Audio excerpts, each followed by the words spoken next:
Have you ever seen anyone light a $100 bill on fire?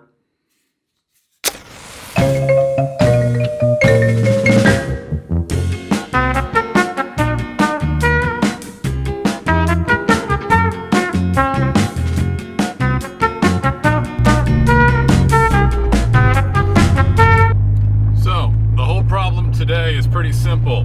Have you ever had someone use a word or phrase that you didn't understand, but you had to pretend like you understood because it seemed like a really obvious thing to know? That's the problem today. In a quarter mile, turn right onto South Washington Street.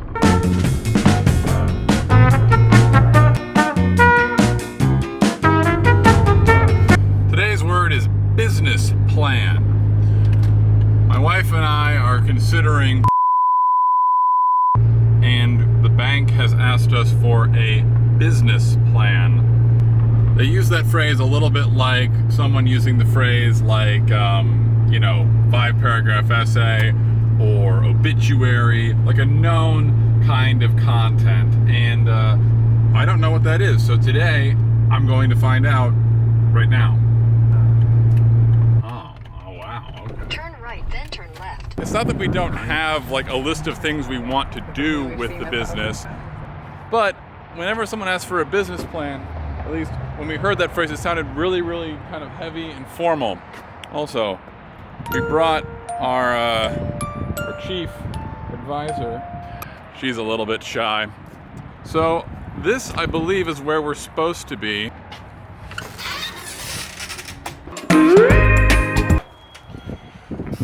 Done with the meeting. Oh my word. There's an absolutely unbelievable amount of paperwork involved in starting a business and an unbelievable number of questions to answer. Lesson number one was that if you're planning on starting a business, the bank is going to want to know about numbers and logistics, etc. They aren't going to care about how dope and cool your product is going to be.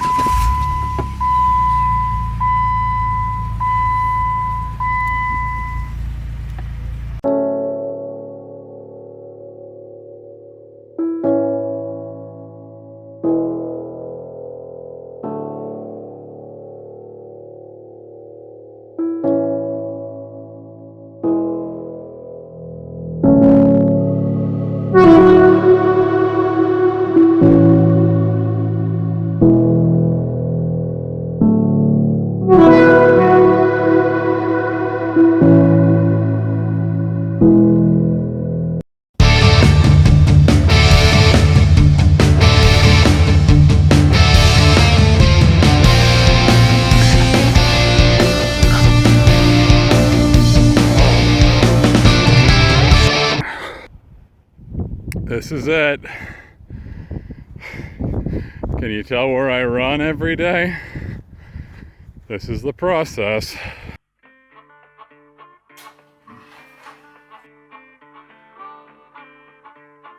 I had intended to end today's video with a dazzling display of brilliance explaining everything about what a business plan is. And while I do know a lot more about it, that would also feel really, really dishonest and kind of wrong. The fact of the matter is the meeting, while good, was extraordinarily overwhelming and a little bit of a reality check that just because I have a brilliant, fun idea in my head, making that idea a reality in the real world isn't necessarily going to be so easy. And there's a lot of work involved to get from idea to reality. It's a little bit ironic that I went running immediately after. I didn't think anything of it except for that running was a good way to deal with stress, and it's my preferred way of dealing with stress these days. But then I saw the ruts that I've slowly worked into the hill. Mind you, 6 months ago, I couldn't run up that hill more than a few times in a row without coughing up blood.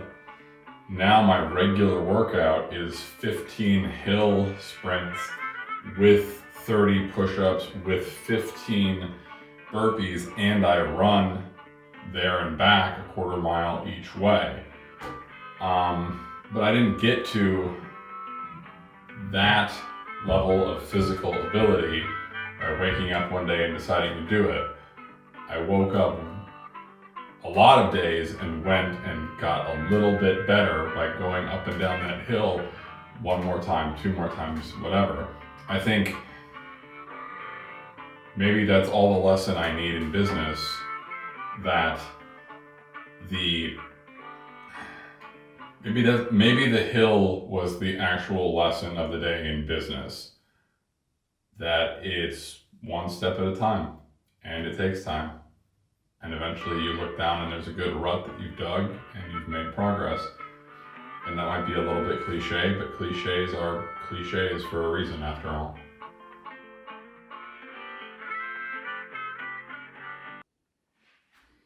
By the way, they're not real. Basically, everybody who starts doing YouTube gets a starter pack of these for thumbnails and generous giveaway videos.